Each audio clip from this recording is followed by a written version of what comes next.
Hello, this is Jerry. Welcome to my channel today. Today I'll be creating a couple of cards using some Honeybee stamps. I ordered a few of their stamp sets a while back, so today I will be using them. I'll be making two cards today, but they will be identical just for ease. I'm trying to get a lot of extras made up in my stash while I'm working from home.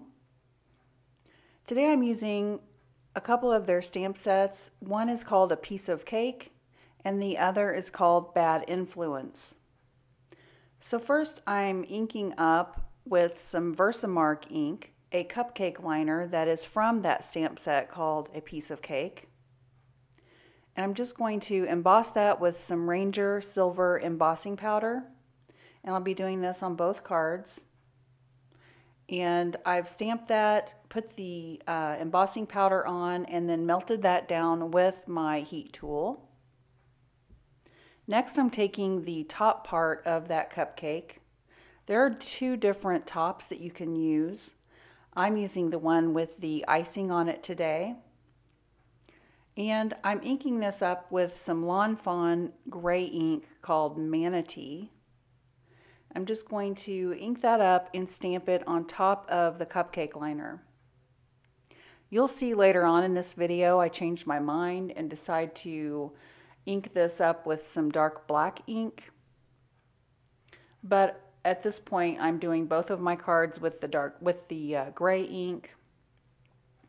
And the beauty of doing multiple cards is that while you have your stamps in your MISTI stamping tool, you can go ahead and do as many cards as you like. I really could have done 3 or 4 or 5 cards in very little more time than it took me to do the 2. Next I'm using a pig. He is so cute. He is from the stamp set called Bad Influence. And that stamp set comes with this little pig that you see here, and then lots of really fun sentiments that go along with it. I'll be using one of those sentiments later on when we put this card together. So I stamped this little pig in some Gina K Obsidian Black ink. This is her amalgam ink and it is Copic safe, which I love. And once I got this pig inked up, I realized I didn't like the look of the pig with the bold black ink and the cupcake with the lighter gray ink. So I relined that stamp back up in my MISTI and stamped it in black. And next, while I had all of my stamps out, I went ahead and inked those up and stamped them on a piece of masking paper and fussy cut those out off camera so that I could use those later when I do my inking.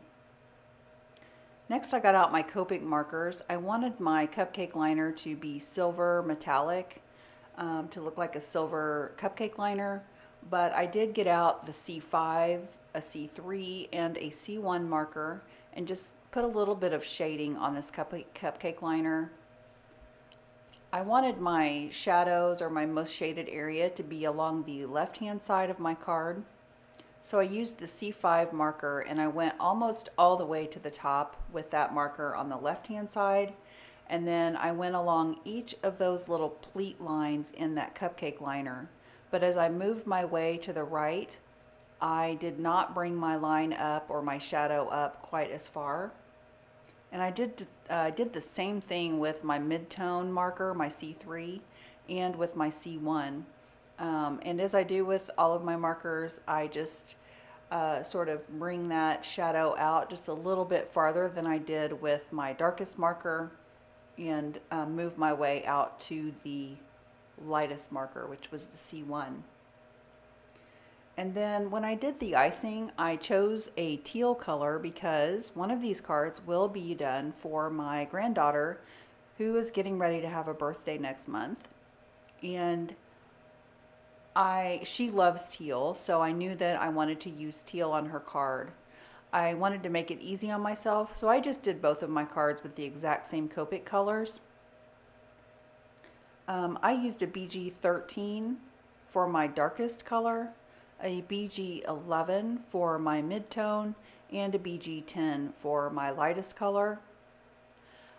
These colors seem to match the I had some teal colored cardstock in my stash, and I had enough to make 2 cards with it, so I chose some teal colors that matched that cardstock so that I could get that cardstock used up. I'm on a mission to try and use up some of my papers from my stash, so that's why I chose this particular grouping of teal colors. And once again, I wanted my shadows on the far left, so using that darkest marker, the BG13, I started on the very far left of each layer of this cupcake icing, and I did bring that dark color out along each one of those little lines that go across the icing horizontally. And then I used my mid-tone marker and just kind of put my marker down on the area where I left off from the darkest marker and brought that color, flicked it out into the middle of the cupcake, keeping a lot of white area so that I have a lot of highlight on the right-hand side of the icing. Next, I decided to make my cupcake itself strawberry because I wanted to try and match that up and use the same markers that I'm going to use for my pig. For my pig, I used the colors R21, R20, R11, and R00. And once again, just like with the cupcake, I'm trying to keep all of my deepest shadows on the left-hand side of the pig. So you see me going through with the darkest marker and kind of mapping out where those dark areas are. And then I'll just work my way into the center of the pig, getting lighter and lighter with my markers each time I go. I just put a lot of shading under the area where his little head is tilted over, kind of underneath of his ears, underneath his little belly that's sticking out. I think that's so cute. And then each time I go to a different marker, I move lighter and lighter each time and work my way farther and farther into the pig until finally I use my lightest marker, which is the R00, and I fill in all of the areas. And I don't know about you, but this is when I really feel like I see what my shading is going to look like once I get this first layer down. And then I go back through and I repeat the process and I deepen up the areas and the shadows where I feel like it needs to be deepened up and get a second coat of everything in. Once this paper has some good saturation, then everything really starts to blend a lot better. So I really feel like everything really happens when you do that second layer of coloring on your image with your Copic markers. I use the very darkest color to go in and color in his little nose and his hooves there, and I didn't want to do anything too drastic of a contrast to the pig. I wanted to keep them all pretty much the same color. I did the same coloring on both of my cards just to make it simple on myself, easy on myself. And then I removed the backing from those masks that I created earlier and cut out. I'm going to place those on my card so that I can do some inking. And something that I have learned the hard way is that when you place a mask on your card to do some inking, you want to make sure that you keep it, keep your lines on the outside of your mask. If your mask goes over those lines, then you will get some white edges along the side of your image that aren't inked. When I cut out the top part of this cupcake when I was doing my masks, I left it a little longer on purpose because I wasn't sure how far down the cake came, how far I needed to go down. I didn't want any areas that weren't covered up. So I just left the mask a little long so that it would make sure and cover the whole area, and then I just trimmed that off once I got it placed. And then once I have my masks in place, I just decided to go ahead and ink the bottom of this up with some Lawn Fawn ink called Freshly Cut Grass. And I'm just using my brushes here and doing a little inking with this green ink along the bottom area of my card. I went up about 1/3 of the way up on each of those images just to go along the bottom, and just worked with that ink until it was good and smooth all the way across the whole bottom area. And then I used some Lawn Fawn ink called Merman. I'm going to do some stenciling with this. And since I'm working with Honeybee stamps today, I thought I would show one of their stencils some love as well. This is a stencil from Honeybee called Fluttering Hearts. It comes in a set of 2.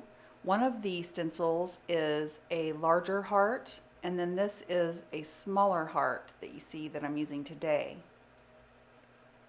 And I just taped that down so that nothing would shift while I was doing my inking. And then using that Lawn Fawn Merman ink, I'm going to start inking with my brush, and I'm going to try and keep it darker down toward the bottom or the green area, and keep the blue ink lighter up near the top where I'll be putting my sentiment later. I did the same inking on both of my stamps, and then I used an anti-static tool and rubbed that across the top once it had dried. But I went ahead and used that anti-static tool because I'm going to be doing some embossing today, and I wanted to make sure that the embossing powder didn't stick to any of that inking I had just done. Next, I'm placing my sentiment on the card, and I'm using a piece of cellophane here because this stamp set is really great. It has tons of little words that you can mix and match together to make a sentiment of your choice. And I wanted to make sure I had those lined up really well. And if you use a piece of cellophane to stamp over your card, it gives you an opportunity to make sure that everything is lined up and to make sure that you like the way it looks.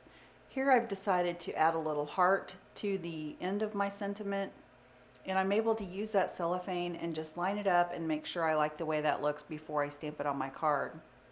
Once you get that done, you can just wipe it off with a cloth and reuse it again for later. I love this trick.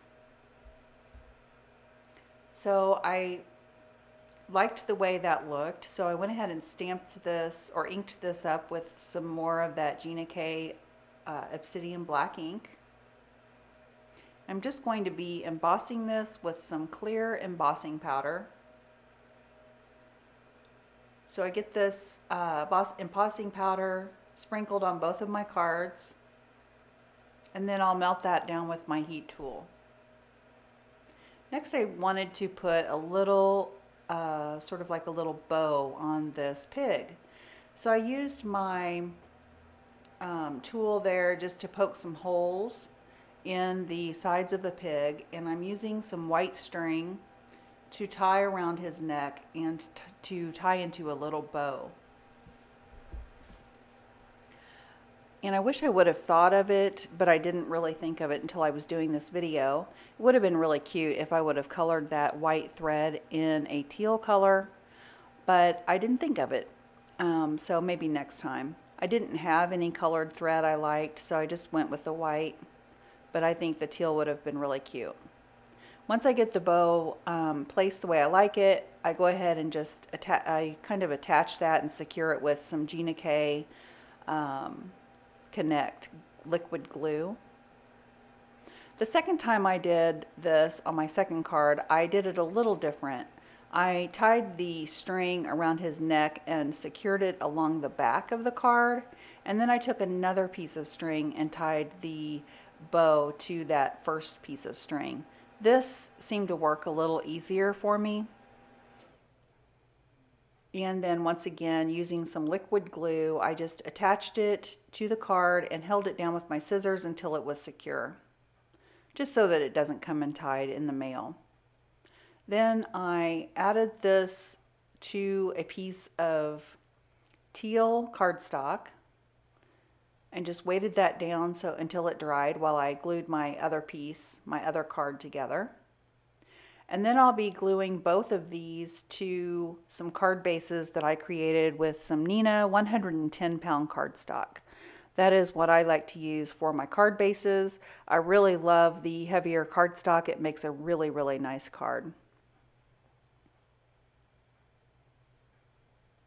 And then once I have this all put together, I decided to add some sparkle to my cupcake.